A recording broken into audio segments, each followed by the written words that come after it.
Welcome to the new office, and things to help you guys. First off is this lovely particle of falling light bulbs. The reason for this is if you are doing particles and you want them to carry lights. Now, normally that's not a problem, but you can just go into your particle emitter and add a light inside of Cascades. So you create a particle, and inside of Cascades from that particle, you right click and you add light and light right there. And that adds a light to the particle as it falls down. And inside there, there's these settings about turning your brightness on the light up and down. Where'd it go? Here you can turn the brightness here and the radius here, and that normally totally adds a light, and it interacts with objects, and it's cool and pretty. However, if you happen to be in VR and setting up having forward rendering and MSAA enabled, that doesn't work anymore. So the workaround for that, for getting particle lights to work in VR with MSAA and forward rendering, is on the particle, you have to make sure on the light module inside of Cascade, you have to make sure to come down and check high quality lights. What high quality lights does is it actually attaches a little tiny light to every single particle. It has a bit more overhead, that's for certain. Not too terrible though. So when we hit play, and then here they come. Yeah, here comes the rain.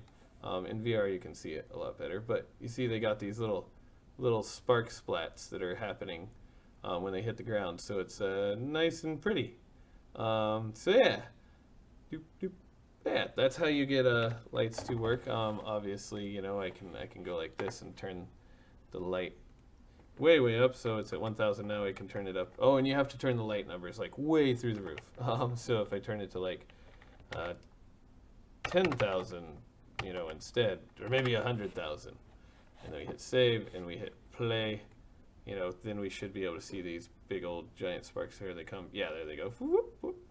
You see, and you get these really cool kind of bright things going on that look pretty dang nifty. So anyways, yeah, just make sure if you're in VR with MSAA to go to light and enable down here, high quality lighting down at the bottom right there. And that gets that working. Next up is a handy dandy thing for getting a different particle thing to work. So let me delete out this one, and we'll bring in this guy, which I wanted these little smoke puffs to show up when they hit the ground. Now, something that is not mentioned when you set this up.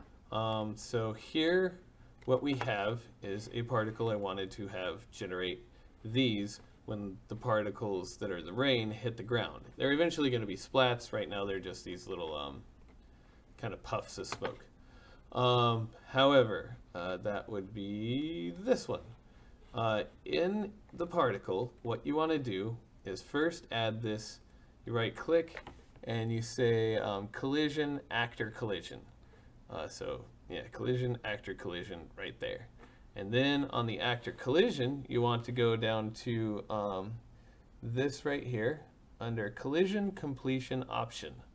And you want to change that to kill. And so that way when it collides with something, it kills itself. And then you want to right click and say event generator. And so again, event generator right there. Once that event is generated, or this little guy, you want to say type death, because that's what we declared what to do when it collides. So from the drop down, change it to death. And then under custom name, this is the name of the event that's to be triggered, which is the second particle here. So we call this one splash, because eventually those puffs of smoke are going to be splashes of rain droplets. So you say custom name splash, And then on my particle here, it's somewhere around here. I can't see it in the scene. Well, there they are getting triggered down there when the particles die. Way down here, because the lifetime is too long and there's nothing actually in this cascade that's making them hit and then explode. So they're just running out of their life and then dying down there, which is why these puffs of smoke are generating down here. So, in any event, you, on the one that you want to be triggered on the event, you right click and say, where did it go? Events, event receiver spawn. So that way, you know, you got your event generator and your event receiver. And you click on that to create an event receiver spawn. And then on the event receiver spawn, you want to go down to event generator type. And from the drop down, change it to death. Or whatever one you want, but in this particular circumstance, when the particle collides with something or dies via it's at the end of its life, then upon death, then generate this second particle.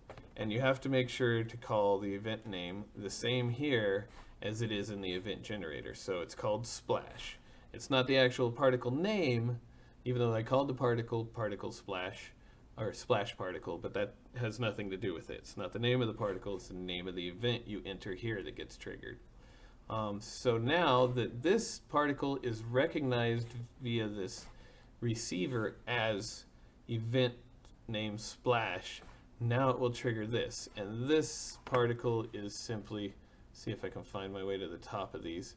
Somewhere up here. I've gone too far out of the world of the particle, and now I'm lost. Well, anyways, down at the origin there's the little puff. That's the original of these little puffs that are happening. So now this particle, and if it's a splash or a spark or whatever, it will trigger upon the first particle's death. And let's see, oh, one other thing, very, very, very important. Even though in viewport here, I see these being generated, they won't actually generate in the game unless I make sure on this event, or let's see, on the actor collision, on the first one that generates the event, I have to make sure that on actor collision, I change this max collision distance and I turn it way, way up. See, because before, here I'll show you. If I set this to 10, and I go over to the viewport, they're still going to work. However, when I play the game, they're going to spawn and fall, and I'm not going to see anything, which is kind of annoying. But in the viewport, they're there. Why would they not be there? So what I have to do is go to the actor collision and set a max collision distance to just put it through the roof.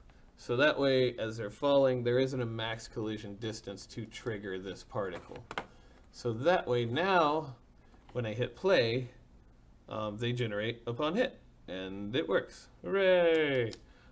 Because I got stuck on that for way too long. So just make sure to remember, on the actor collision, if that's how you're going to spawn them, make sure to set your max collision distance to be big enough to take care of that collision happening. And that's event generators and event spawners also. Then there's how to take a screenshot in VR. This is the simplest one. We got stuck, oddly enough, with this one a little bit because we're, what do they call it? Something herring, when you go chasing after something that's a rabbit hole that actually doesn't make sense to chase after, and we got led astray.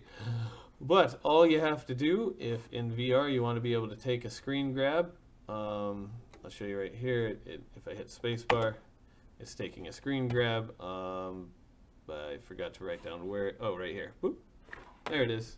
And here are my screenshots. Here's the latest one. Hooray, screenshot. If you want to take a screenshot, all you have to do is execute the console command. So right now I got it set up to execute on spacebar. and execute the console command. Hi, here I'll zoom in. Oh, I can't zoom in on that. Well, what it says there, if you can't read it, is high res shot and then the resolution. So it's capital H high, capital R res, capital S shot, all one word, then space, then the resolution. So 380 or 3840 x 2160 for a 4K resolution shot. You can put it at whatever you want. Just remember, you just say, the V key, or somewhere in there is, we'll try the H key. Okay, here we are. H, there we go. And then I would drag off and say execute console command. And then I would, in the command, I would type this command here. That's the high res shot and then the resolution. And that way when I hit that button, it takes a screenshot. And that's all you need to do that in VR, and or using the template at least. There are some unknowns if you aren't using the template, but that's that. And also, what else? Yeah. So that's the helpful stuff for you guys. And now, welcome to the new office. Yeah, we're funded and rolling, and back there on a whiteboard that's completely blown out. Hooray! Junky webcam that's good enough is the detailed layout for the plot of the Killer Bunnies from Mars, and then over in the room over there we have a detailed layout of the character's background, and again, we're going to keep it super short and small. But you gotta kind of lay out a certain amount of things to begin with, and we also came up with the statement for precisely what the game is about, and a little paragraph to go on Steam later on about what the game is about, for selling points, and you got to do that stuff early on. That way you have a cohesive idea to carry through to the end. Otherwise you can just get completely lost in the woods when trying to create this. This week we're working on what is it, a game that my cohorts, Cobalt and Joel, you'll meet them next week. I got the recording software working a little bit too late for them to stick around tonight. They all got families, and so do I. No. Anyways, yeah, introduce you to them next week. Great guys. And yeah, they're the ones kind of making this all possible. So it's, if you want to pursue a thing like this, do it, and just it'll happen. As the little what's his name, that actor guy, do it, that guy. Anyways, can't remember his name right now. But yeah, it's we're here this week laying out the plan, the groundwork for Killer Bunnies from Mars, so that way we can just next week hit the ground running on all the actual assets, programming, game mechanics, and we're doing that in the mornings, and we're also in the evenings working on a game that they're working on that's this close to wrapped up. And I'll let them tell you about it next week. And but yeah, we're doing that in the evenings. That way we can kind of get the pipeline kind of squared off as far as me working on a project that they're working on, and hopefully get all of our workflow settled via wrapping up their project, and also get to learn how to get something onto Steam. And yeah, they're just gonna get it up there and get this wrapped up before hopefully before the week is out. Well, I mean, that's the goal, but it'll probably lead into next week. But at that point, I'll be back on Bunnies, and but yeah, this is to get us all up and running and familiarized with the systems this week, and also to really nail down exactly what Bunnies is. And it's I must say, the stuff that's been laid out is going very swimmingly, and it has me very excited. So yeah, again, thank you all for following. It means a lot. I hope all is well out there for you guys, and gals, and I hope hope that the helpful hints thing helps. Yeah. So, anyways, hope all is well out there, and I will catch you next Monday. Yes, next Monday we're definitely gonna start to do this more on time now that I'm settled into the office and everything's up and running now. And yeah, I will catch you then. Ah, yeah.